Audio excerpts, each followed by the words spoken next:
Okay, and this next question is, my husband has many, if not most, of the traits of Asperger's syndrome, but he refuses to talk about it or go for a diagnosis. Instead, he says, I'm just blaming him for our marriage problems. I'm about to the end of my rope. Any suggestions? Well, if your Asperger's husband's symptoms are threatening your marriage and he chooses to protect those symptoms rather than manage those symptoms, then his priorities may not be conducive to a long-term relationship, quite honestly. And I know that's hard to hear. And notice I do say manage the symptoms rather than trying to fix them or control them. It's about managing symptoms, which is very, very possible. So if his priorities remain the same, you, in this case being the neurotypical wife, need to decide whether or not this is the right relationship for you. Even if he does decide to get a diagnosis and does accept that as a fact, you still need a strategy to resolve disagreements. I have received probably hundreds of emails from neurotypical wives who say that their husbands are simply in denial. But the bottom line is this: your husband has to make a choice about what he values most, his marriage or refusing to seek a diagnosis. There's the million-dollar question right there.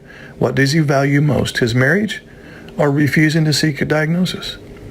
If he values his relationship with you more than staying in refusal mode, then he'll go and see if he has the disorder.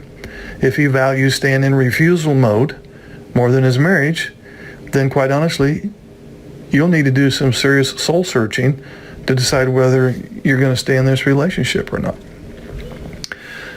But on a more positive note, there's a certain way that you can go about this that may make him a little more inclined to seek a diagnosis. If your husband has Asperger's but he doesn't know it, it's going to affect him anyway. And if he does know, he can minimize the negative impact while at the same time leverage the positive. And there's many more positives associated with the disorder than negatives. So without the knowledge that he has Asperger's, he may fill in that void with other more damaging explanations of his behavior. For example, he might say, I'm a failure, I'm weird, I'm a disappointment, I'm not living up to my potential, I'm no good at this marriage thing, I'm a failure, and so on. So he's probably filled in the blank, him not knowing whether or not he has the disorder, with some very negative self-talk.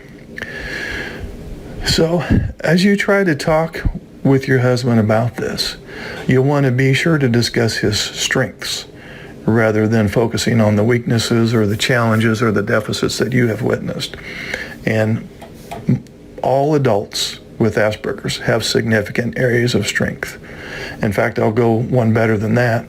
They have more strengths than deficits. And that's what you need to focus on as you're trying to get him hooked into the idea of going and seeking a diagnosis. So if you'll include a lot of positive things you see in him that may also be related to Asperger's, he's not going to feel attacked by you or blamed by you. And this may make him a bit more open to the possibility of facing his fears by going for a diagnosis. And that's what you're running into here with him being in denial, is he's afraid of what he may find out.